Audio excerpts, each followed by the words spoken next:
Sore itu, di balik dinding kaca sebuah gedung perkantoran yang menjulang di jantung Jakarta, saya sedang tenggelam dalam lautan angka. Sebagai seorang analis keuangan, konsentrasi adalah sahabat terbaik saya. Setiap digit yang berbaris di layar monitor adalah sebuah cerita.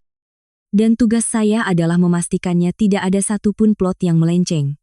Sinar matahari senja yang berwarna tembaga menembus jendela, melukis bayangan panjang di atas meja kerja saya yang rapi. Suasana di lantai itu begitu senyap. Hanya dipecah oleh suara ketukan ritmis jari-jari saya di atas keyboard. Sebuah melodi monoton yang menandakan hari kerja akan segera berakhir. Saya ingat dengan sangat jelas. Saya sedang melakukan verifikasi akhir pada sebuah laporan audit saat ponsel saya di meja bergetar. Satu getaran singkat yang terasa begitu tegas, seolah membawa pesan penting, tanpa mengalihkan pandangan dari layar. Saya meraihnya. Di layar kunci, sebuah notifikasi dari aplikasi perbankan terpampang. Bukan notifikasi transfer masuk atau potongan tagihan bulanan yang biasa, melainkan sebaris kalimat yang seketika membekukan seluruh pikiran saya. Peringatan keamanan permintaan konfirmasi transaksi tidak wajar. Alis saya bertaut. Saya mendekatkan ponsel, membaca baris di bawahnya dengan lebih saksama. Kata-katanya tercetak jelas. Tak mungkin salah baca. Transaksi sebesar 53. Leng ribu di restoran Saung Kuring. Mohon konfirmasi Anda. Seketika itu juga, udara di sekitar saya terasa lebih dingin. Jantung saya tidak panik, tapi berdebar dengan irama yang ganjil dan kencang. 53 juta rupiah, bukan nominal yang bisa tergesek secara tidak sengaja. Yang membuat bulu kuduk saya berdiri bukan hanya angkanya, melainkan sebuah fakta yang tak terbantahkan. Kartu kredit utama saya tersimpan aman di dalam dompet. Dan dompet itu berada di dalam laci meja rias di kamar saya. Di rumah, saya tidak sedang merencanakan pesta. Tidak punya janji makan malam dengan siapapun. Dan sama sekali, tidak ada alasan bagi nama restoran Saung Kuring untuk muncul dalam riwayat transaksi saya di sore yang sibuk ini. Saya membaca ulang notifikasi itu, memaksa otak saya yang terbiasa dengan logika untuk mencerna kejanggalan ini. Bank meminta verifikasi karena jumlahnya jauh melampaui batas transaksi harian yang saya atur. Sistem keamanan bekerja sebagaimana mestinya. Transaksi sebesar itu tidak akan pernah lolos tanpa persetujuan langsung dari saya. Bagi orang awam, mungkin ini akan dianggap sebagai kesalahan sistem atau percobaan penipuan acak. Tapi bagi saya, yang telah berkecimpung di dunia keuangan selama hampir 1 dekade, alarm di benak saya berbunyi nyaring. Firasat buruk ini bukan sekadar paranoia. Saya meletakkan ponsel di meja, menarik napas dalam-dalam, mencoba menjernihkan pikiran yang mulai keruh. Berbagai skenario melintas di kepala saya, tapi semuanya berujung pada satu pertanyaan mengerikan yang sama. Siapa yang sedang memegang kartu saya? Sebelum jari saya sempat menekan tombol tolak. Sebuah intuisi yang terasah oleh pengalaman profesional memaksa saya mengambil langkah yang lebih cepat dan lebih aman. Tanpa ragu, saya membuka aplikasi perbankan itu. Jari saya bergerak lincah menuju opsi layanan kartu. Dan dalam hitungan detik, saya memilih blokir sementara. Sebuah tindakan preventif yang sudah seperti refleks bagi saya. Baru saja, saya meletakkan kembali ponsel itu. Kurang dari 1 menit setelah pemblokiran berhasil, ponsel saya bergetar lagi. Kali ini, jantung saya benar-benar terasa seperti jatuh ke perut. Sebuah notifikasi baru muncul di layar. Pesannya lebih singkat, namun dampaknya 1000 kali lebih menakutkan. Transaksi ditolak 20. Ling. Kartu Anda telah diblokir. Saya menatap layar. Sekujur tubuh saya meremang. Rasanya seperti ada seseorang yang tak terlihat, baru saja menepuk bahu saya dari belakang. 20 juta. Bukan lagi 53 juta. Siapapun yang memegang kartu itu, setelah gagal pada percobaan pertama, tidak menyerah. Mereka langsung mencoba lagi dengan nominal yang lebih kecil. Bagi orang lain, detail ini mungkin tidak berarti apa-apa. Tapi bagi saya, Ini adalah bukti paling telak bahwa ini bukanlah sebuah kekeliruan acak. Ini adalah sebuah tindakan yang disengaja dan terencana. Tidak ada penipu iseng yang akan bertindak secepat dan sepintar itu. Hanya seseorang yang cukup paham dengan sistem perbankan yang akan berpikir untuk memecah transaksi besar menjadi beberapa transaksi kecil demi menghindari pemicu verifikasi keamanan. Saya meletakkan ponsel. Kedua tangan saya tanpa sadar terkepal di atas meja. Saat itu, anehnya, saya tidak merasa marah atau panik. Perasaan yang menyelimuti saya adalah hawa dingin yang menusuk. Sebuah kesadaran bahwa seseorang telah melintasi batas privasi saya dengan begitu lancang. Di dalam kepala, saya mulai menyusun kepingan-kepingan puzzle ini secara perlahan. Dengan ketelitian yang sama seperti saat saya menganalisis laporan keuangan. Kartu saya tidak mungkin tumbuh kaki dan berjalan sendiri keluar dari dompet. Kartu saya juga tidak mungkin pergi ke restoran sendirian. Dan yang paling mustahil, kartu itu tidak akan mencoba berulang kali untuk digesek setelah gagal. Orang yang memegangnya pastilah seseorang yang sangat tenang, sangat percaya diri, dan sedang terburu-buru. Ya, terburu-buru. Karena jika tidak, mereka tidak akan mencoba lagi dalam rentang waktu kurang dari 1 menit setelah transaksi pertama gagal. Saya bersandar di kursi. Mata saya menatap langit-langit kantor yang putih pucat. Suara-suara di sekitar saya seakan lenyap. Saya tidak menelepon suami saya. Tidak mengirim pesan panik kepada siapapun. Saya paham betul. Terkadang cara terbaik untuk melihat kebenaran adalah dengan diam dan mengamati. Jika saya bereaksi sekarang, membuat keributan, saya hanya akan mendapatkan sangkalan, alasan yang dibuat-buat, atau drama yang melelahkan. Tapi jika saya menunggu sedikit lebih lama, kebenaran itu akan menampakkan dirinya sendiri. Dengan cara yang paling telanjang dan tidak bisa lagi disangkal oleh pelakunya. Di luar sana, senja di Jakarta bergulir seperti biasa. Lampu-lampu gedung mulai menyala. Lalu lintas semakin padat. Kehidupan kota terus berdenyut seolah tidak ada yang salah. Namun di dalam diri saya, sebuah kepercayaan yang telah lama, saya bangun mulai retak. Sangat pelan. Namun terasa begitu dalam. Saya meraih ponsel saya sekali lagi. Menatap 2 baris notifikasi yang masih terpampang di layar. Dan berbisik pada diri sendiri dengan suara yang nyaris tak terdengar. Saat itu juga, saya tahu satu hal dengan kepastian yang mengerikan. Siapapun yang sedang memegang kartu saya, orang yang sedang mati-matian mencoba menggesek puluhan juta rupiah itu, sama sekali bukan orang asing. Saya tidak gegabah membuat keributan saat itu juga. Pengalaman bertahun-tahun berurusan dengan uang, dan segala kerumitannya telah mengajari saya satu pelajaran berharga ketika ada anomali. Yang dibutuhkan bukanlah emosi, melainkan data. Saya membuka kembali aplikasi perbankan saya.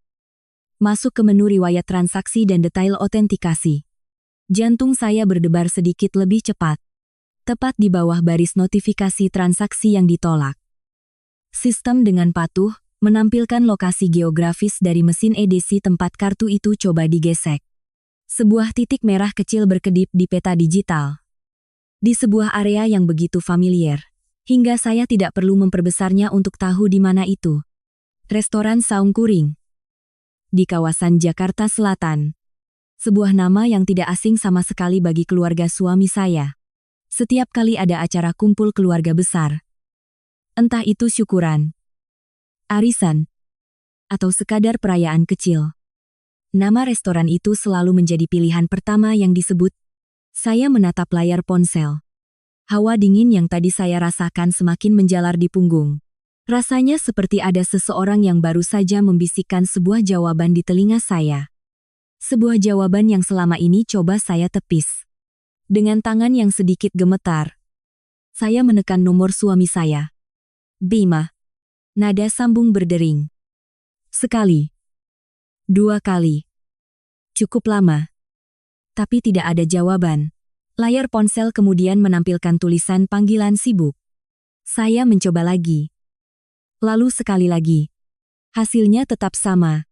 Bima sangat jarang menolak panggilan saya.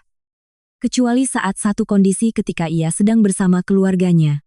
Detail kecil ini yang biasanya tidak berarti apa-apa, kini terasa seperti paku terakhir yang menancapkan peti mati kecurigaan saya.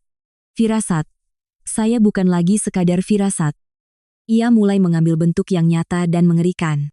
Saya meletakkan ponsel, bersandar di kursi, dan memaksa pikiran saya untuk memutar ulang kejadian pagi tadi seperti sebuah film dalam gerak lambat. Pagi itu, sebelum saya berangkat kerja, ibu mertua saya, Ibu Ratih, datang ke kamar. Beliau berdiri di ambang pintu dengan senyumnya yang khas.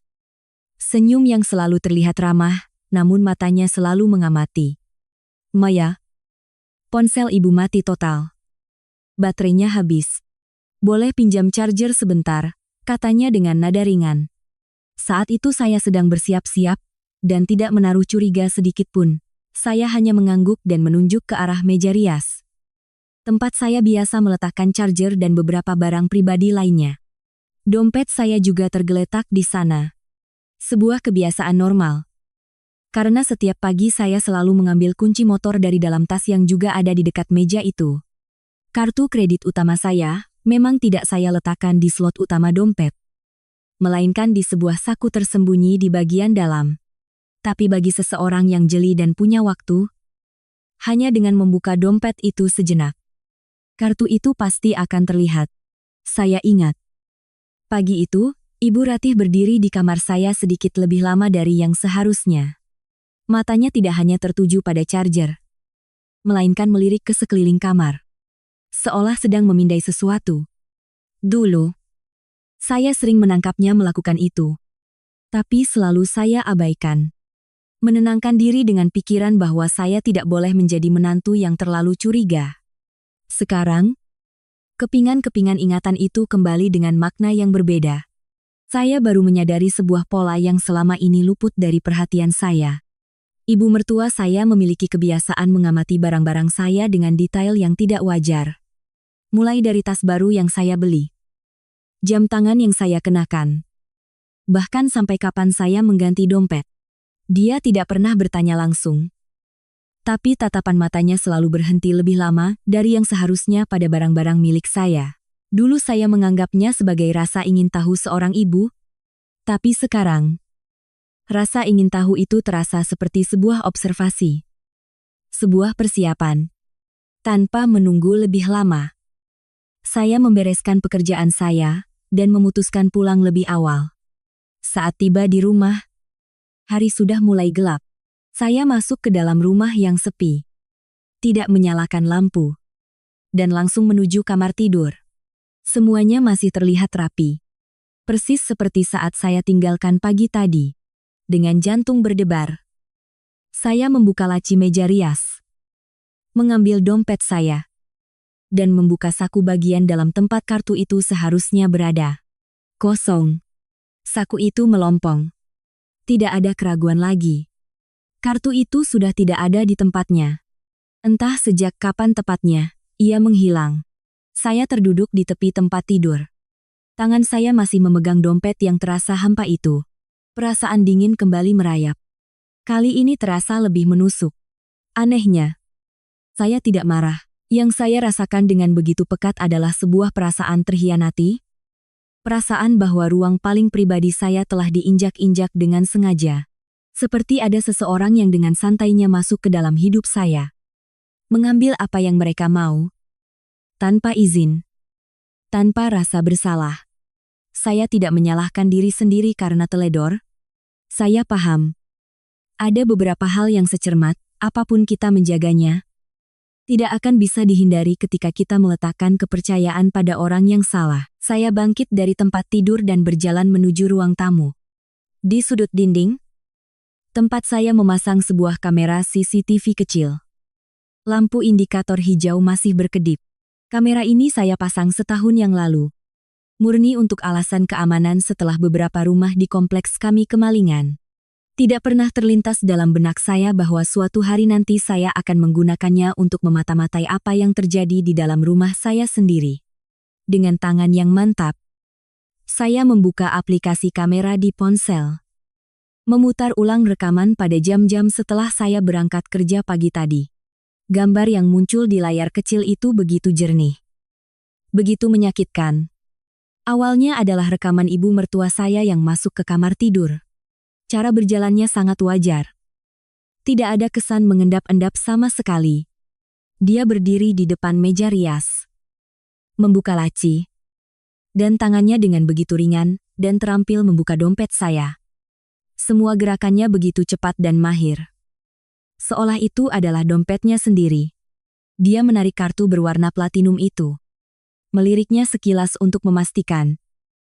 Lalu dengan sigap memasukkannya ke dalam saku daster yang ia kenakan. Setelah itu, ia menutup laci. Merapikan kembali posisi dompet seperti semula. Dan meninggalkan kamar seolah tidak terjadi apa-apa. Saya menghentikan video tepat di momen itu.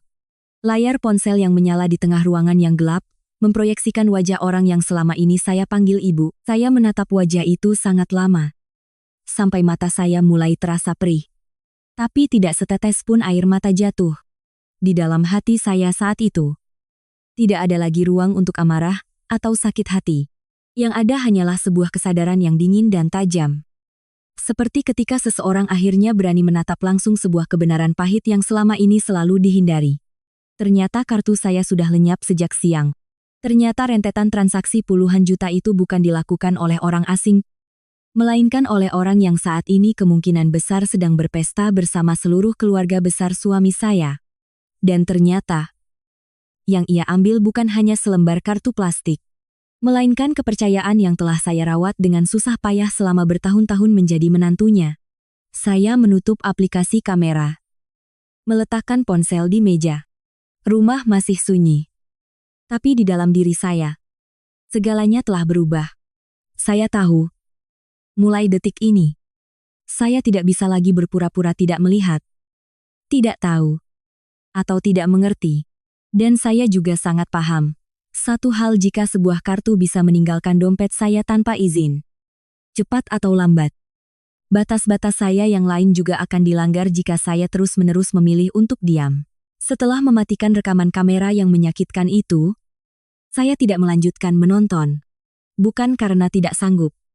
Tapi karena apa yang perlu saya ketahui, sudah saya ketahui dengan sangat jelas. Saya meletakkan ponsel dan duduk terdiam di dalam kamar yang remang-remang. Dalam keheningan yang menyesakan itu, fragmen-fragmen masa lalu mulai berkelebat di benak saya. Satu persatu. Begitu jernih seolah baru terjadi kemarin. Begitu jelas hingga saya bisa mendengar kembali setiap ucapan. Setiap tawa. Yang dulu saya anggap sebagai dinamika keluarga yang wajar. Nama saya Maya. Saya menikah dengan Bima di usia yang sudah cukup matang. Di mana mimpi-mimpi romantis telah berganti dengan realita. Kami menikah bukan karena janji-janji muluk, melainkan karena keyakinan bahwa kami berdua sudah cukup dewasa untuk membangun sebuah keluarga yang stabil. Sejak awal, saya tahu bahwa saya akan tinggal satu atap dengan ibu mertua saya. Ibu Ratih. Saya tidak menolaknya. Dalam pikiran saya saat itu, orang tua yang sudah sepuh akan lebih baik jika ditemani oleh anak dan menantunya. Di awal pernikahan kami, Ibu Ratih tampak begitu bangga memiliki saya sebagai menantu. Namun, kebanggaan itu tidak ia tunjukkan dengan cara peduli pada kesehatan saya atau menanyakan kabar pekerjaan saya.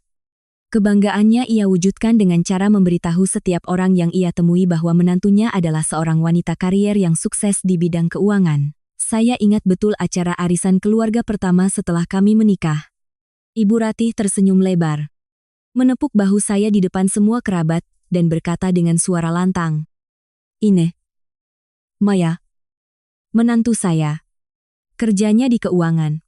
Jadi kalau soal uang, keluarga kita aman." Seluruh meja saat itu riuh dengan decak kagum dan pujian, sementara saya hanya bisa tersenyum canggung.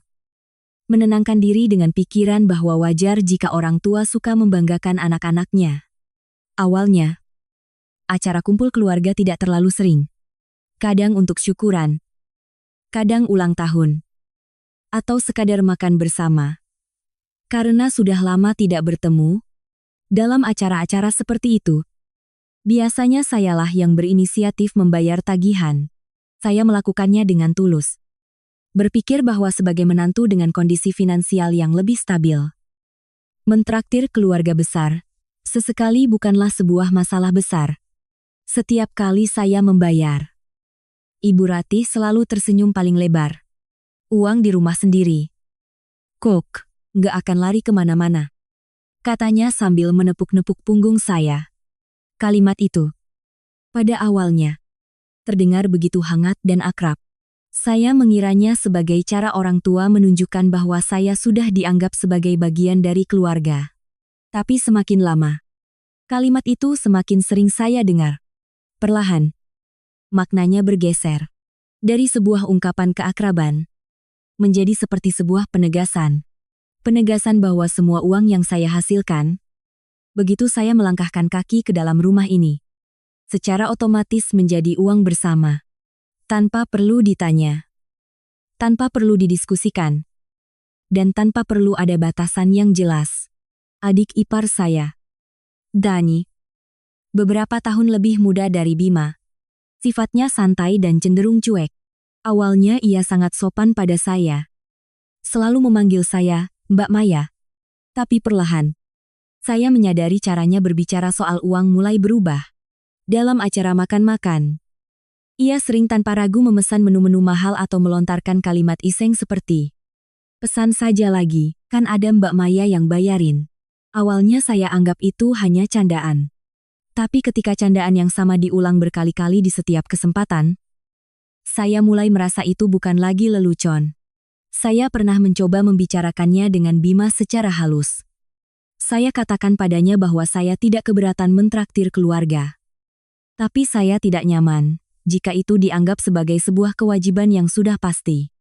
Bima, setelah mendengar keluhan saya, hanya menghela napas panjang dan menjawab dengan kalimat yang kelak menjadi andalannya. "Sudahlah, Ma. Ibu kan memang begitu orangnya.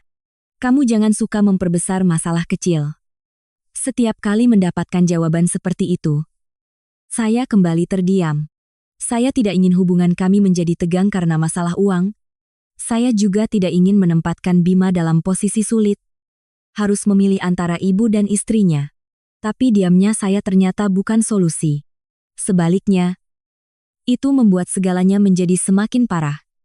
Dalam acara kumpul keluarga berikutnya, saya mulai menyadari bahwa saya dipandang dengan cara yang berbeda. Sebelum memesan makanan, beberapa pasang mata akan melirik ke arah saya. Ketika pelayan datang membawa tagihan, semua kepala seolah serempak menoleh ke arah saya. Tidak ada yang mengatakan secara langsung, tapi semua orang seolah sudah paham bahwa sayalah yang akan maju ke kasir. Suatu kali, seorang tante dari pihak suami bernama Tante Wati tersenyum lebar dan berkata setengah bercanda, "Kalau ada Maya, dompet kita aman." Seluruh meja tertawa terbahak-bahak. Saya pun ikut tertawa. Tawa hambar untuk menutupi perasaan tidak nyaman yang mulai menggerogoti hati saya. Tawa-tawa itu, jika dilihat satu persatu, mungkin tidak berbahaya. Tapi ketika semua itu digabungkan, saya baru sadar bahwa saya sedang perlahan-lahan didorong ke dalam sebuah peran yang tidak pernah saya inginkan. Saya bukan lagi dianggap sebagai menantu, melainkan sebagai ATM berjalan untuk seluruh keluarga besar. Dan yang paling mengerikan adalah, tidak ada satupun dari mereka, termasuk suami saya, yang merasa bahwa itu adalah hal yang salah. Saya mulai mencari alasan untuk mengurangi kehadiran saya dalam acara kumpul keluarga. Saya beralasan sibuk, lembur, atau tidak enak badan. Saya pikir, jika saya tidak ada, mereka akan sadar, dan semuanya akan kembali normal. Tapi saya salah besar. Ketidakhadiran saya justru membuat mereka semakin kesal. Ada yang menyindir saya sombong setelah sukses. Ada yang bilang saya sekarang jadi perhitungan. Kata-kata itu tidak diucapkan langsung di depan saya, tapi selalu sampai ke telinga saya melalui Bima, atau melalui tatapan sinis kerabat, saat kami tidak sengaja bertemu. Bima dia tetap pada posisinya diam. Dia tidak membela saya, tapi juga tidak menyalahkan ibunya. Dia memilih berdiri di tengah, Berpikir bahwa itu adalah cara paling aman, tapi dia tidak sadar bahwa diamnya itu di mata saya terasa seperti sebuah persetujuan diam-diam atas perlakuan mereka. Setiap kali saya ingin bicara lebih jauh, melihat ekspresi lelah di wajahnya, niat itu selalu saya urungkan. Saya terus berkata pada diri sendiri, sabar sedikit lagi, Maya. Tidak apa-apa. Sampai pada sore ini, ketika saya duduk sendirian di kamar yang sunyi, menatap rekaman CCTV di ponsel, saya baru mengerti satu hal dengan sangat jelas. Kesabaran dan diamnya saya selama bertahun-tahun bukanlah sebuah solusi. Itu hanyalah pupuk yang menyuburkan anggapan mereka bahwa saya menerima peran itu, bahwa saya setuju uang saya menjadi uang bersama, bahwa batas privasi saya boleh dilanggar kapan saja tanpa perlu izin. Dan diam itulah yang secara perlahan membuka jalan bagi ibu mertua saya untuk dengan percaya dirinya mengambil kartu saya dari dompet. Seolah itu adalah haknya. Baru saja saya mematikan rekaman itu, ponsel saya bergetar tanpa henti. Bukan satu panggilan, tapi rentetan panggilan tak terjawab yang masuk bertubi-tubi. Nama Dani tertera jelas di layar. Saya melirik jam. Belum ada 10 menit sejak transaksi 20 juta itu ditolak. Ritme panggilannya yang begitu panik dan tergesa-gesa membuat saya langsung paham. Pesta di seberang sana sudah mulai menemui masalah. Saya tidak mengangkatnya. Saya sengaja membiarkan ponsel itu tergeletak di meja. Layarnya menyala lalu mati. Berulang kali. Menjadi saksi bisu kepanikan mereka.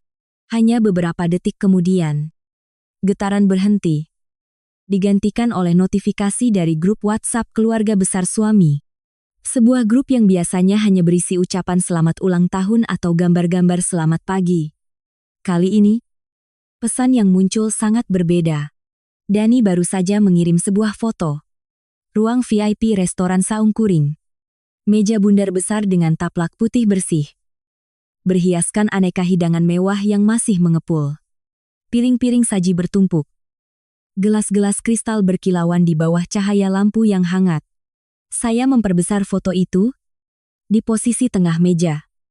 Ibu Ratih duduk dengan punggung tegak. Wajahnya berseri-seri penuh kemenangan. Di bawah foto itu, Dani menulis sebuah keterangan singkat hari ini, ibu traktir keluarga besar. Nih, makan enak. Hanya satu kalimat. Tapi cukup untuk menjelaskan segalanya. Ibu yang mentraktir. Tapi tidak ada satu kata pun yang menyebutkan siapa yang akan membayar tagihannya. Semua orang sudah tahu jawabannya. Dan jawaban itu, saat ini, sedang duduk sendirian di kamar yang gelap. Memegang sebuah kartu yang telah ia blokir. Saya meletakkan ponsel di meja. Di dalam kepala, kepingan-kepingan informasi yang tadinya acak kini menyatu membentuk sebuah gambaran yang utuh dan mengerikan. Transaksi pertama sebesar 53 juta rupiah diblokir oleh bank karena membutuhkan verifikasi dari saya. Tak lama kemudian, transaksi kedua sebesar 20 juta rupiah ditolak mentah-mentah karena kartu sudah saya blokir. Dan sekarang, sebuah foto yang menampilkan seluruh keluarga besar sedang berpesta pora. Tanpa ada satupun yang menyinggung soal pembayaran. Semuanya berjalan begitu cepat. Begitu rapi. Seperti sebuah skenario yang telah disusun dengan matang. Satu-satunya orang yang tidak ada dalam foto. Dan juga satu-satunya orang yang tidak diberitahu tentang acara ini adalah saya. Orang yang diharapkan untuk membayar semuanya. Saya membuka kembali aplikasi perbankan di ponsel. Sebuah peringatan baru muncul dengan tulisan berwarna merah. Peringatan, terdeteksi beberapa kali percobaan transaksi yang gagal dalam waktu singkat. Silakan hubungi bank jika Anda mencurigai adanya aktivitas penipuan. Kalimat itu seperti sebuah tanda seru besar yang menegaskan apa yang sedang terjadi. Saya tidak perlu lagi menebak-nebak. Orang yang memegang kartu saya, yang sudah gagal, menggesek puluhan juta, kini pasti sedang mencoba lagi dengan nominal yang lebih kecil secara bertubi-tubi. 15 juta. 10 juta. Mungkin 5 juta, mereka akan terus mencoba sampai mesin EDC itu menyerah. Saya bisa membayangkan dengan jelas suasana di ruang VIP itu saat ini. Dani berdiri di dekat kasir. Wajahnya tegang. menggesek kartu itu berulang kali. Staf restoran menunggu dengan sopan. Tapi sorot matanya pasti sudah mulai dipenuhi kecurigaan. Sementara itu, di tengah meja, ibu mertua saya mungkin masih duduk dengan angkuh. Suaranya masih lantang seperti biasa. Mungkin bahkan sengaja dibuat lebih keras untuk menutupi kegelisahannya. Makan saja yang banyak, jangan sungkan. Keluarga kita ini tidak kekurangan uang. Kalimat itu pernah sering saya dengar. Dan dulu saya hanya menganggapnya sebagai bualan orang tua. Tapi sekarang, kalimat itu terasa begitu ironis dan menyakitkan. Ibu Ratih tidak sepenuhnya berbohong. Keluarga ini memang tidak kekurangan uang. Masalahnya, uang itu bukan miliknya. Uang itu adalah milik saya. Dia sedang meminjam kerja keras dan keringat saya untuk membeli tatapan kagum dari para kerabat. Dia sedang menggunakan kesabaran dan diamnya saya selama bertahun-tahun sebagai tiket masuk untuk menjadi bintang utama di pestanya sendiri. Dan jika rencananya berjalan lancar, jika kartu itu bisa digesek, mungkin setelah makan malam ini selesai, tidak akan ada yang ingat siapa yang sebenarnya membayar. Semuanya akan dianggap sebagai kemurahan hati Ibu Ratih. Ponsel saya bergetar lagi. Kali ini bukan panggilan, melainkan pesan pribadi dari Bima. Isinya hanya 3 kata singkat. Kamu lagi di mana? Saya menatap pesan itu. Hati saya, anehnya terasa begitu tenang. Saya tidak langsung membalas. Saya tahu, jika saya membalas sekarang, alur cerita ini akan langsung berbelok. Mereka akan mulai memohon, memberikan 1001 alasan. Mungkin bahkan pada akhirnya akan menyalahkan saya karena telah memblokir kartu. Dan saya belum siap untuk drama itu. Saya meletakkan ponsel dan berjalan ke dapur untuk mengambil segelas air putih. Air dingin yang mengalir di tenggorokan membuat pikiran saya terasa lebih jernih dari sebelumnya. Saya tidak lagi merasa marah. Yang saya rasakan saat ini adalah sebuah kejelasan yang menakutkan. Kejelasan bahwa jika hari ini saya membuka kembali blokir kartu itu, jika hari ini saya kembali berpura-pura tidak terjadi apa-apa demi menjaga kedamaian, maka besok, lusa, dan di masa depan, pesta-pesta seperti ini akan terus berlanjut. Dan saya akan selamanya menjadi penonton di belakang panggung, yang bertugas membayar tiket pertunjukan yang bahkan saya tidak diundang untuk menyaksikannya. Saya kembali ke meja dan mengambil ponsel. Grup keluarga masih ramai dengan pesan. Ada yang mengirim foto selfie. Ada yang mengirim video singkat saat mereka bersulang. Suasana di grup sama sekali tidak menunjukkan adanya tanda-tanda kepanikan. Hanya saya, yang duduk sendirian puluhan kilometer jauhnya, yang tahu bahwa pesta meriah ini sedang melaju kencang menuju sebuah jurang kehancuran. Saya tidak menelepon Dani.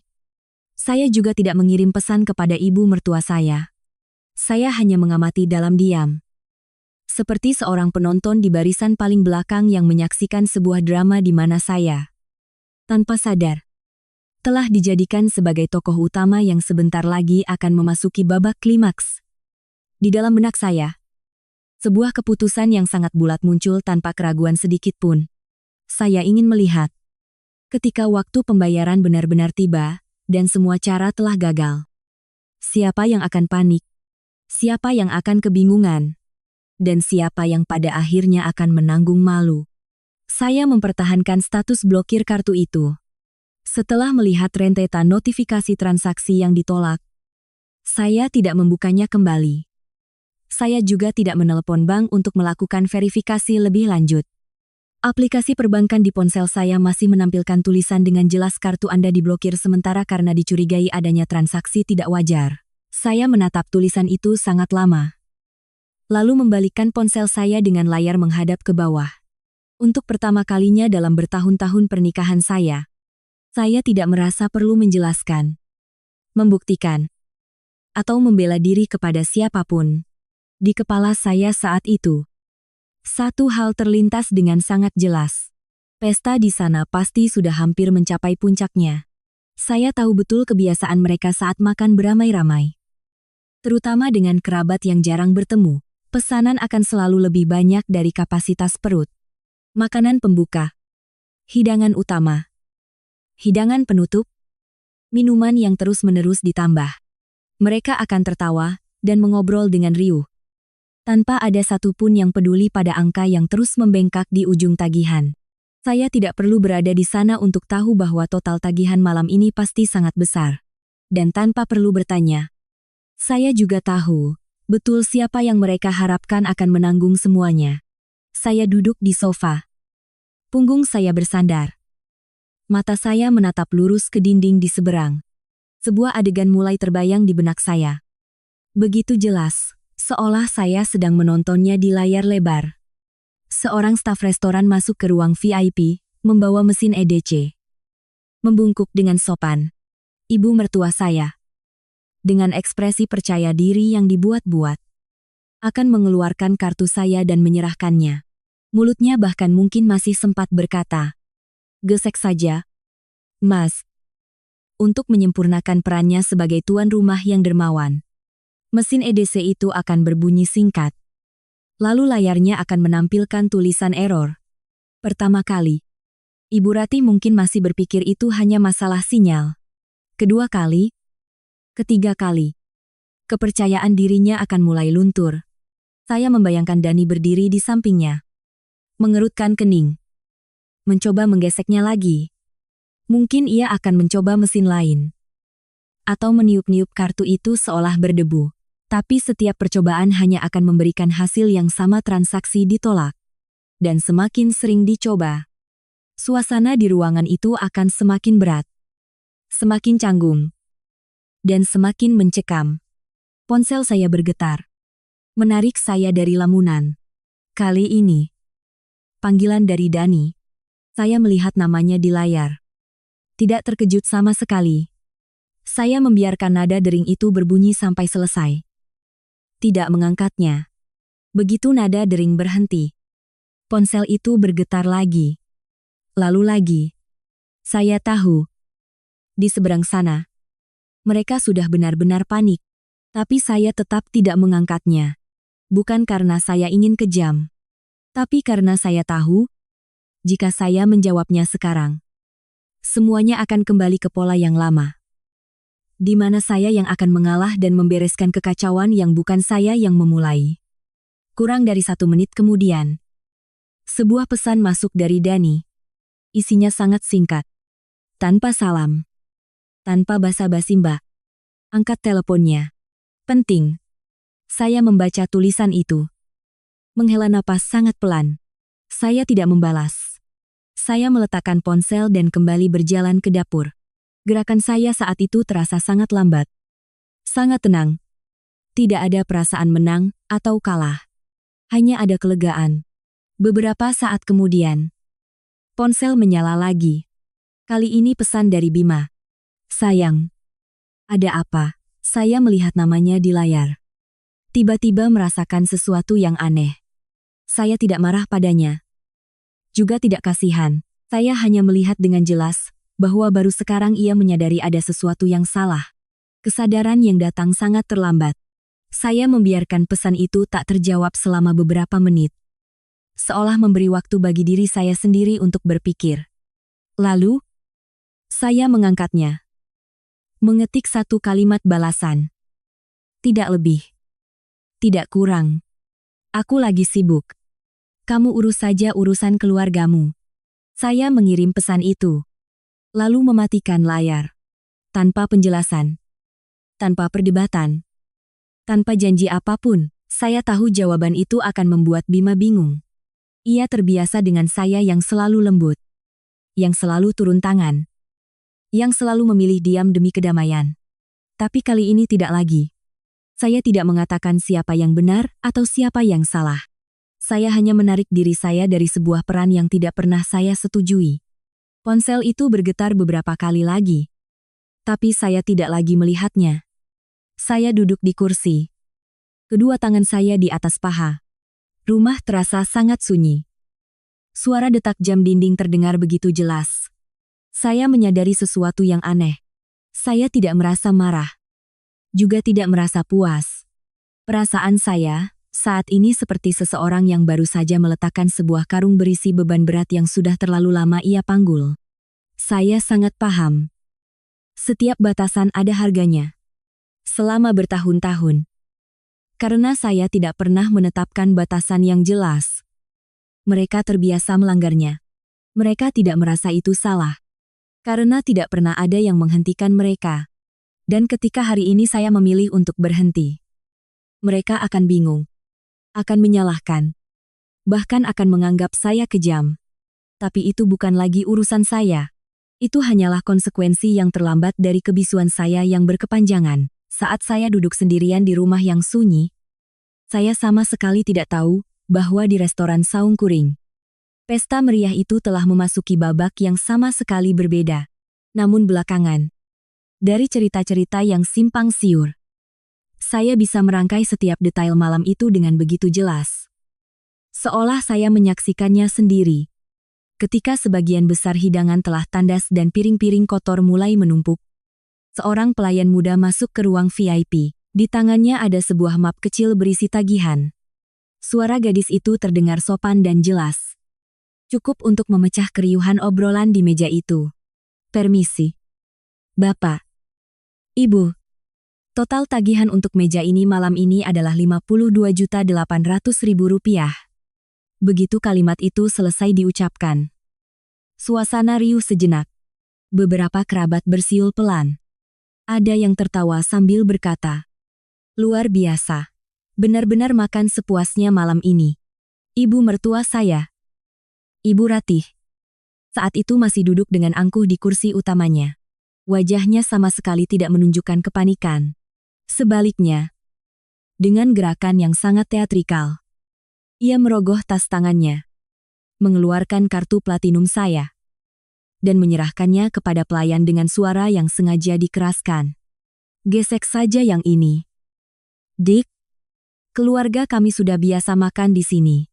Suaranya terdengar begitu mantap, tanpa sedikit pun keraguan, sama seperti puluhan kali sebelumnya ketika semuanya masih berjalan sesuai rencananya.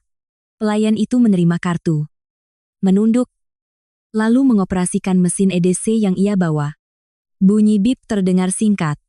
Hanya sedetik kemudian, layar mesin itu menampilkan notifikasi error. Pelayan itu tampak sedikit bingung, tapi tetap mempertahankan senyum profesionalnya. "Mohon maaf, Bu. Mungkin sinyalnya sedang kurang bagus. Saya coba sekali lagi." "Ya." Ibu Ratih mengerutkan keningnya. Sangat tipis, tapi masih terlihat tenang. Dalam pikirannya, masalah teknis seperti ini adalah hal sepele. Gesekan kedua masih gagal.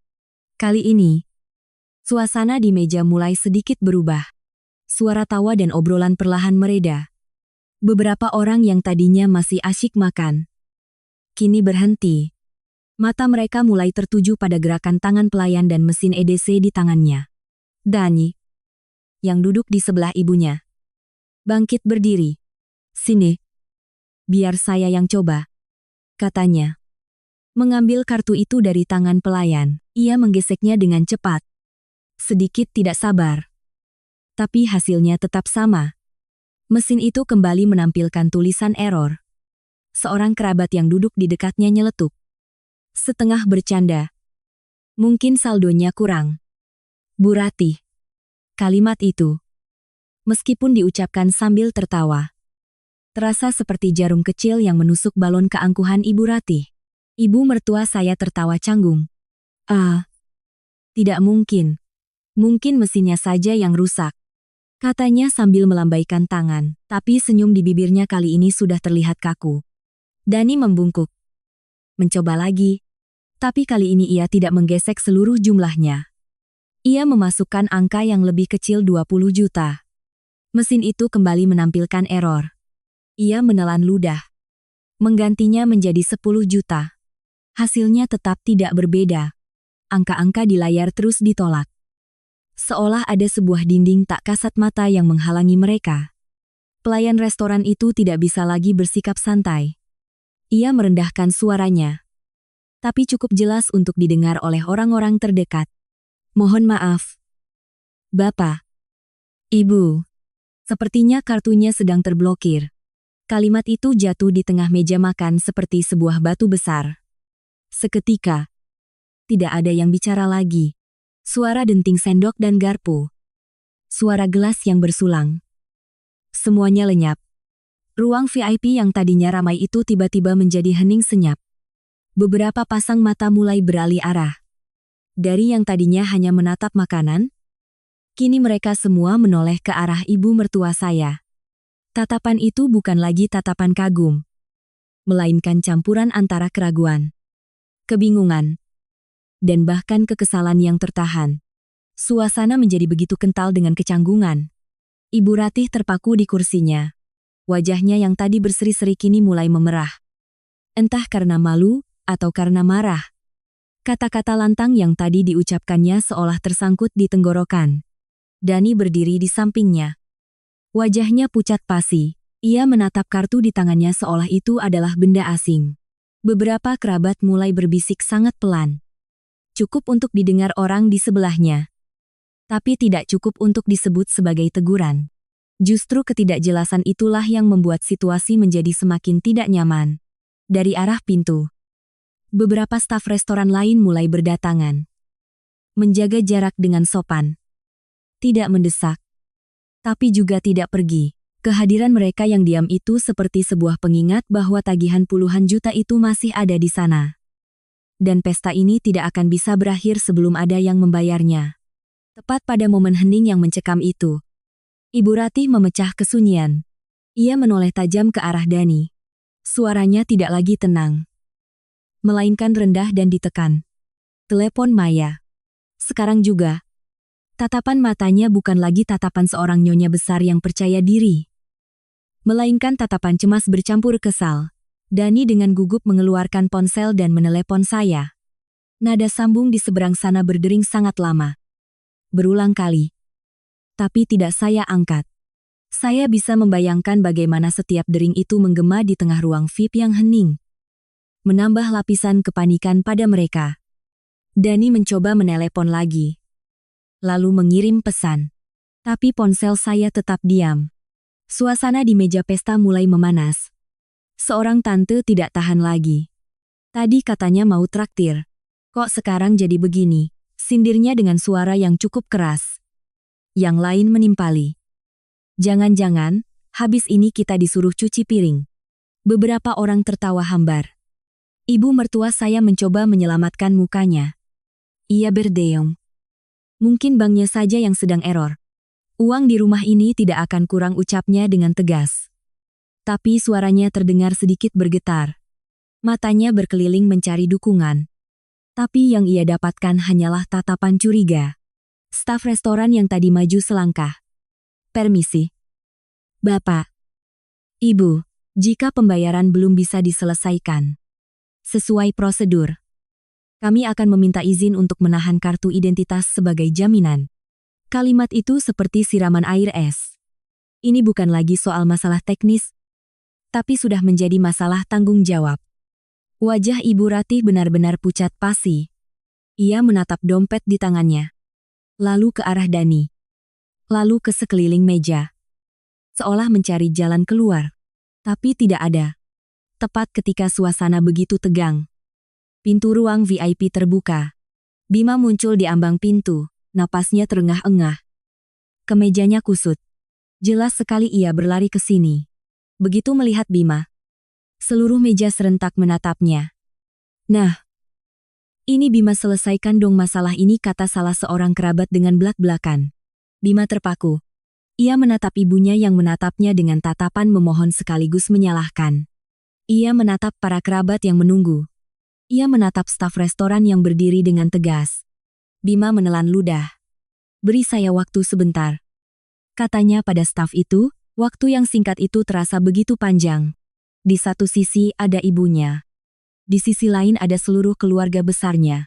Di antara dua tekanan itu, Bima, untuk pertama kalinya dalam hidupnya, tidak punya tempat lagi untuk menghindar atau bersikap netral. Keraguan terlihat begitu jelas di wajahnya. Keraguan yang sudah sering saya lihat, tapi belum pernah setelanjang ini di depan umum.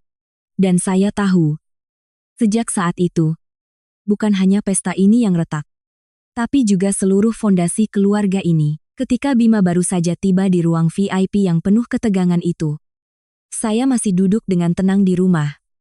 Ponsel saya tergeletak di meja. Layarnya gelap. Saya tidak perlu melihat untuk tahu situasi seperti apa yang sedang ia hadapi. Diamnya saya saat ini adalah seutas tali yang ditarik kencang, semakin lama ditarik, semakin kusut simpul di ujung sana. Dan benar saja. Tak lama kemudian, ponsel itu bergetar lagi. Panggilan dari Bima. Saya membiarkan nada dering berbunyi beberapa kali. Sengaja. Agar ia mengerti bahwa saya tidak lagi merespons secepat dulu. Ketika akhirnya saya mengangkat telepon, suara Bima di seberang sana terdengar rendah dan tergesa-gesa. Syarat dengan kecemasan yang tak bisa disembunyikan. Maya, tolong buka blokir kartunya. Di sini banyak orang. Nggak enak. Ia berbicara cepat. Seolah takut saya akan menutup telepon begitu saja. Saya bisa mendengar dengan jelas suara riuh di latar belakangnya, suara orang berbisik. Suara kursi yang bergeser. Saya tidak perlu bertanya untuk tahu bahwa seluruh mata keluarga sedang tertuju padanya. Menunggu. Saya menjawab dengan sangat pelan. Setiap kata saya ucapkan dengan nada yang begitu tenang, hingga saya sendiri merasa aneh. Bima. Siapa yang mengundang? Dialah yang membayar. Aku tidak ada urusannya dengan pesta itu. Saya tidak meninggikan suara. Tidak juga memberi penjelasan panjang lebar. Hanya satu kalimat itu. Lalu saya diam. Di seberang sana. Bima terdiam selama beberapa detik. Saya bisa mendengar ia menarik napas dalam-dalam. Mencoba menahan emosinya. Lalu, suaranya mulai berubah. Bukan lagi memohon. Tapi bercampur dengan nada kesal karena terdesak. Kalau kamu begini terus, ibu bisa malu sekali. Maya, kalimat itu keluar seperti sebuah refleks. Sama seperti berkali-kali sebelumnya. Setiap kali ia merasa terjepit antara saya dan ibunya. Saya tidak memotongnya. Saya hanya menunggu ia selesai bicara. Lalu menjawab dengan satu kalimat yang sama tenangnya. Namun kali ini terasa lebih dingin. Memangnya mukaku bukan muka, di seberang sana. Bima kembali terdiam. Saya tahu, ia tidak pernah menyangka saya akan berbicara seterus terang ini. Selama ini, sayalah yang selalu memilih mengalah demi menjaga keharmonisan. Tapi kali ini, saya tidak melihat ada lagi keharmonisan yang perlu dijaga. Sebelum saya sempat menutup telepon, terdengar suara lain yang menyela dari seberang sana. Tanpa perlu melihat. Saya tahu, itu adalah suara ibu mertua saya. Suara Ibu Ratih terdengar melengking. Bercampur dengan keriuhan di ruangan itu. Menantu macam apa kamu tega sekali, teriaknya. Ia berbicara dengan keras. Bukan hanya untuk saya. Tapi untuk didengar oleh seluruh keluarga. Sebuah usaha untuk memposisikan dirinya sebagai korban. Saya tidak membalas kalimat itu. Saya tahu, jika saya bicara lagi, ini hanya akan menjadi perdebatan kusir yang tak berujung. Saya mendengar beberapa suara lain ikut menimpali. Kalimat-kalimat sindiran yang ditujukan kepada Bima. Saya bisa membayangkan dengan sangat jelas adegan Bima yang berdiri di tengah ruangan. Dipojokkan dari segala arah. Sementara saya berada di ujung telepon. Menolak menjadi penyelamat. Saya mematikan panggilan itu. Bukan karena tidak ada lagi yang ingin saya katakan, tapi karena saya merasa sudah cukup bicara. Saya meletakkan ponsel di meja. Bangkit. Dan mengambil jaket. Di dalam hati saya saat itu, tidak ada perasaan balas dendam atau kepuasan. Yang ada hanyalah sebuah ketegasan. Saya tahu, jika saya terus duduk di rumah, cerita ini akan sampai ke telinga orang lain dengan versi yang sudah diputarbalikkan. Dan saya tidak mau lagi menjadi tokoh yang ceritanya diwakilkan oleh orang lain. Saya mengemudikan mobil menuju restoran Saung Kuring dengan ketenangan yang aneh. Jalanan malam itu cukup ramai. Tapi pikiran saya terasa kosong. Saya tidak menyiapkan kalimat pembelaan. Tidak juga menyusun skenario konfrontasi. Saya hanya tahu, satu hal, saya harus hadir di sana dan membiarkan kebenaran berbicara untuk dirinya sendiri. Ketika saya masuk ke lobi restoran, resepsionis yang mengenali saya sebagai pelanggan lama tampak sedikit terkejut. Namun tetap sopan mengarahkan saya ke ruang VIP. Saya berjalan lurus. Dan saat pintu ruangan itu terbuka, semua yang saya bayangkan sebelumnya terwujud persis di depan mata saya. Bahkan lebih tegang, seluruh meja pesta berada dalam keadaan yang canggung. Ada yang duduk diam menunduk. Ada yang berdiri sambil berbisik-bisik. Tatapan semua orang menunjukkan rasa tidak nyaman dan penasaran yang luar biasa. Saya melangkah masuk tanpa menyapa, tanpa melihat ke sekeliling. Tatapan saya hanya terkunci pada satu orang ibu mertua saya. Ibu Ratih berdiri di dekat meja. Wajahnya pucat. Matanya merah karena menahan tangis dan malu. Ketika melihat saya, ia tertegun sejenak. Seolah tidak percaya, saya akan benar-benar muncul. Seluruh ruangan seketika membeku. Suara bisik-bisik langsung berhenti. Semua mata kini tertuju pada saya. Saya berdiri tegak di ambang pintu. Suara saya tidak tinggi, tapi cukup jelas untuk didengar oleh setiap orang di ruangan itu. Ibu mengambil kartu saya dari dompet tanpa izin. Dan hal ini sudah saya laporkan ke pihak bank sebagai percobaan penipuan. Saya mengucapkannya perlahan, kata demi kata, tanpa emosi yang berlebihan. Begitu kalimat itu selesai, keheningan di ruangan itu pecah. Suara kursi bergeser. Suara orang-orang terkesiap. Suara pertanyaan yang tumpang tindih datang dari berbagai arah. Ada yang menoleh ke arah ibu mertua saya dengan tatapan tidak percaya. Ada yang menatap Bima, lalu kembali menatap saya. Ibu mertua saya membuka mulutnya, hendak menyangkal. Tapi tidak ada satu kata pun yang keluar. Wajahnya berubah dari pucat menjadi merah padam. Dani yang berdiri di sampingnya tampak pucat pasi, dan tanpa sadar mundur selangkah. Bima menatap saya. Tatapannya campur aduk antara kaget, bingung, dan mungkin sedikit takut. Seolah untuk pertama kalinya, ia melihat saya dalam wujud yang sama sekali berbeda. Bukan lagi istri penurut yang berdiri di belakangnya, melainkan seseorang yang berani berdiri di depan dan menyatakan kebenaran. Pesta yang awalnya begitu meriah kini berubah menjadi sebuah pengadilan dadakan yang penuh dengan keraguan, kebingungan, dan rasa malu yang tak tertahankan. Saya berdiri di sana tanpa mengucapkan sepatah kata pun lagi. Saya tidak perlu bicara lebih banyak. Karena satu kalimat tadi sudah lebih dari cukup untuk meruntuhkan semua topeng dan kepura-puraan yang selama ini dibangun di atas diamnya saya. Begitu kalimat saya selesai diucapkan, ruang VIP itu jatuh ke dalam kekacauan yang sulit digambarkan. Bukan lagi bisik-bisik, melainkan ledakan reaksi yang selama ini terpendam. Ibu mertua saya adalah yang pertama bereaksi. Ia menoleh tajam ke arah saya. Suaranya melengking, nyaris berteriak, "Kamu fitnah saya." Maya kalimat itu keluar begitu cepat dan keras, membawa kemarahan seseorang yang posisinya terpojok, sekaligus memperlihatkan kepanikan yang tidak bisa lagi ia sembunyikan. Saya tidak langsung menjawab. Saya berdiri diam, menatap lurus ke matanya. Tatapan saya tidak marah, tidak juga menantang. Pada saat itu, saya sangat paham. Jika saya meladeninya dengan perdebatan kata-kata, semuanya hanya akan menjadi perselisihan tak berujung tentang siapa yang benar dan siapa yang salah. Tanpa berkata apa-apa, saya merogoh saku, mengeluarkan ponsel dengan gerakan yang sangat pelan dan terukur. Seluruh ruangan seakan menahan napas, mengikuti setiap gerakan saya. Saya membuka aplikasi kamera keamanan di rumah, memilih rekaman pada siang hari tadi. Layar ponsel itu menyala terang. Saya memutar layarnya ke arah semua orang, mengangkatnya cukup tinggi agar mereka yang duduk di dekatnya bisa melihat dengan jelas.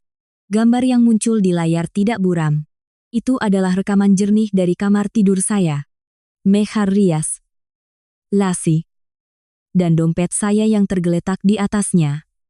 Lalu, sosok Ibu Ratih muncul dalam rekaman. Ia masuk ke kamar dengan cara berjalan yang sangat wajar, membuka laci, dan tangannya dengan cepat membuka dompet saya. Dalam beberapa detik yang singkat, ia menarik kartu berwarna platinum itu, meliriknya sebentar untuk memastikan, lalu langsung memasukkannya ke dalam saku dasternya. Setelah itu, ia menutup laci, merapikan kembali posisi dompet seperti semula. dan meninggalkan ruangan seolah tidak ada yang terjadi. Semuanya terekam dengan detail yang sempurna. Hanya dalam beberapa detik pemutaran video itu, seluruh ruangan seakan kehabisan oksigen. Orang-orang yang tadinya duduk, kini mencondongkan tubuh untuk melihat lebih dekat. Suara bisik-bisik mulai menyebar. Kali ini bukan lagi sindiran, melainkan keterkejutan. Tatapan mereka ke arah ibu mertua saya kini benar-benar berbeda. Bukan lagi tatapan kagum, melainkan tatapan kaget, kecewa, dan bahkan sedikit jijik. Danny, yang berdiri di samping ibunya, tampak pucat pasi. Ia menatap layar ponsel itu, lalu menoleh ke arah ibunya. Bibirnya bergerak-gerak, seolah ingin mengatakan sesuatu. Tapi tak ada suara yang keluar. Akhirnya, ia nyeletuk dengan suara terbata-bata. Aku nggak tahu kalau ibu ambil kartunya. Mbak. Kalimat itu bukan untuk membela ibunya, melainkan sebuah refleks panik dari seseorang yang baru sadar, telah terseret ke dalam masalah yang jauh lebih besar dari bayangannya. Seorang kerabat yang lebih tua di sudut meja menghela napas panjang. Ia menggelengkan kepalanya perlahan.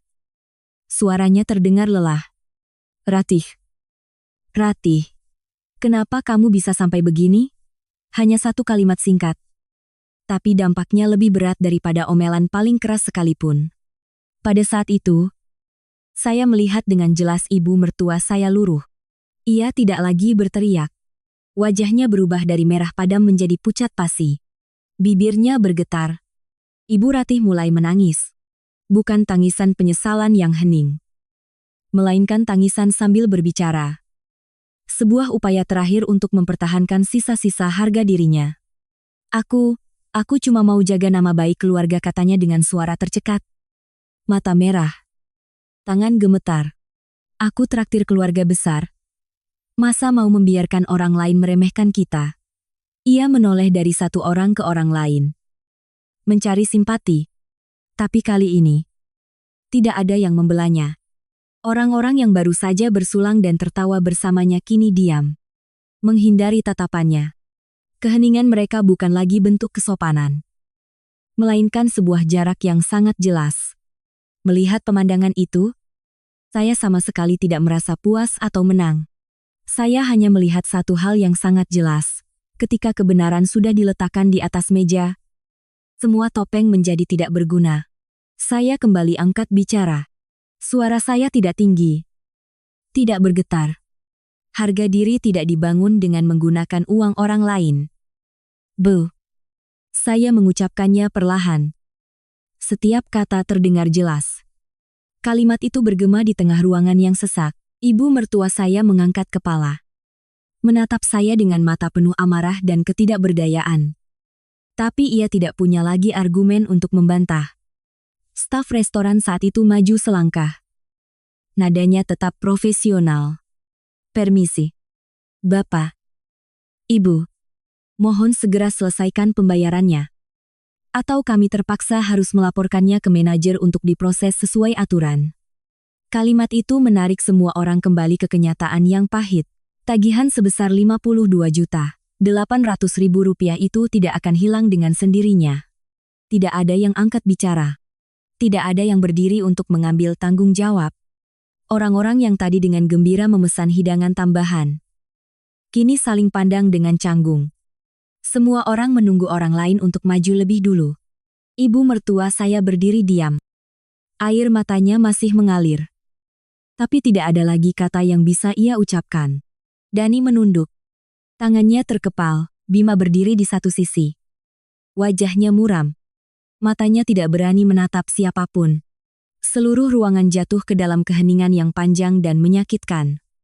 Keheningan di mana semua peran yang biasa dimainkan telah dilucuti. Tidak ada lagi tuan rumah yang dermawan. Tidak ada lagi yang mentraktir.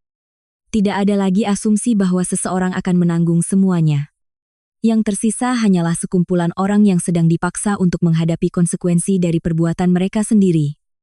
Di tengah tumpukan piring kotor dan rasa malu yang tak terhingga, saya berdiri diam di sana.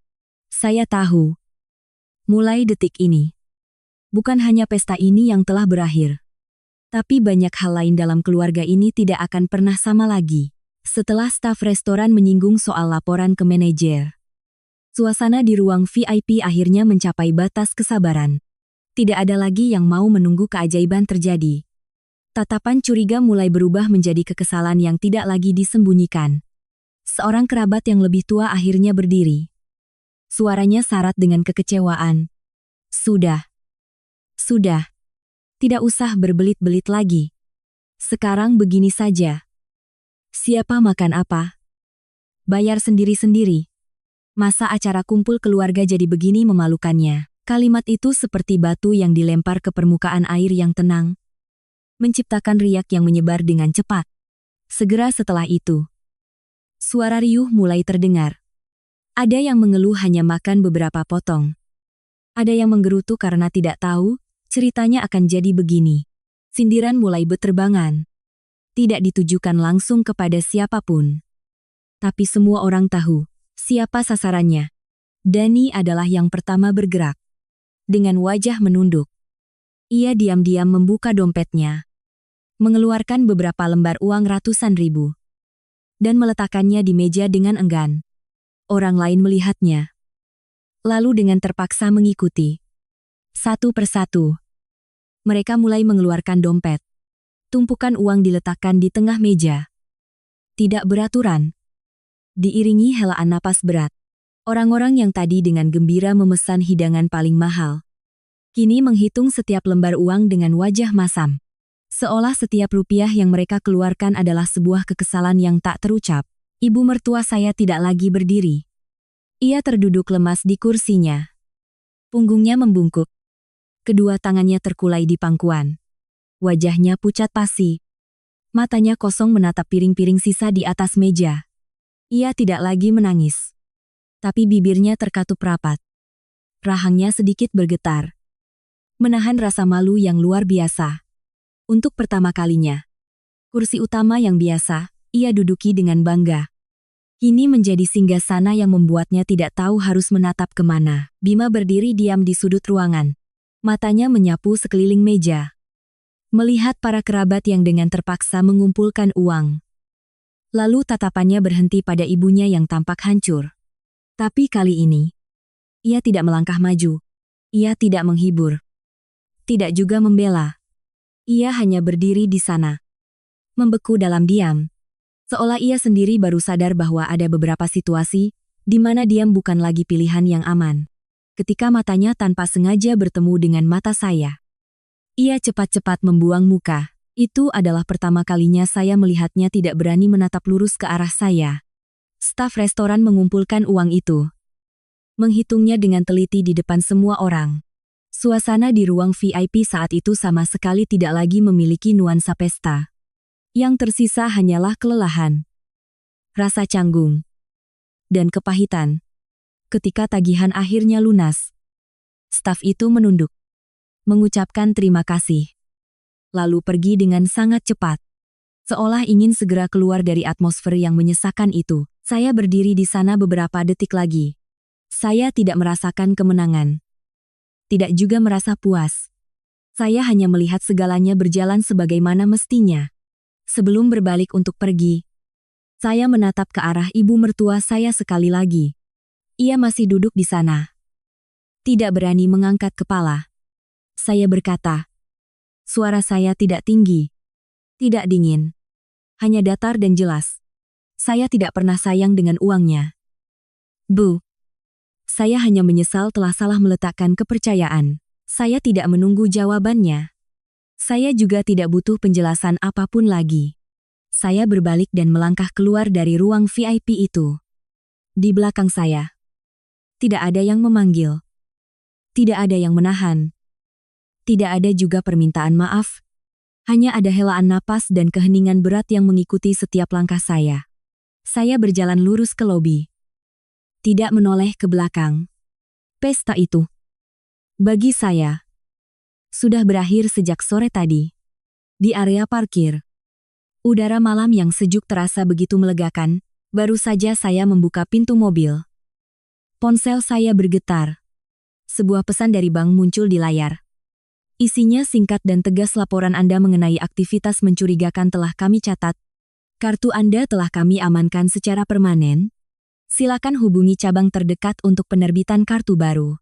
Saya membaca pesan itu, lalu mematikan layar. Perasaan ringan yang aneh menyebar di dada saya. Saya mengerti. Cerita ini belum benar-benar berakhir. Apa yang terjadi malam ini hanyalah puncak dari gunung es. Guncangan dalam keluarga ini, dalam cara mereka memandang saya, dan dalam batasan-batasan yang harus saya tarik kembali dengan lebih tegas. Baru saja dimulai. Tapi pada saat itu, ketika duduk di dalam mobil, tangan di atas kemudi, saya tidak merasa takut. Saya tidak menangis. Tidak juga gemetar. Saya hanya merasa begitu ringan. Seolah baru saja meletakkan sebuah beban yang tanpa sadar telah saya pikul selama bertahun-tahun. Saya melihat ke arah restoran yang terang benderang itu di kaca spion. Lalu menyalakan mesin dan mengemudikan mobil menjauh. Di kepala saya, sebuah pikiran yang sangat jelas bergema. Saya tidak tahu setelah hari ini, apakah mereka masih akan berani menganggap uang saya sebagai uang bersama. Setelah semua ini, satu hal yang pasti, mereka akan berpikir dua kali sebelum melanggar batas yang telah saya tegakkan dengan harga yang sangat mahal. Rasa malu mereka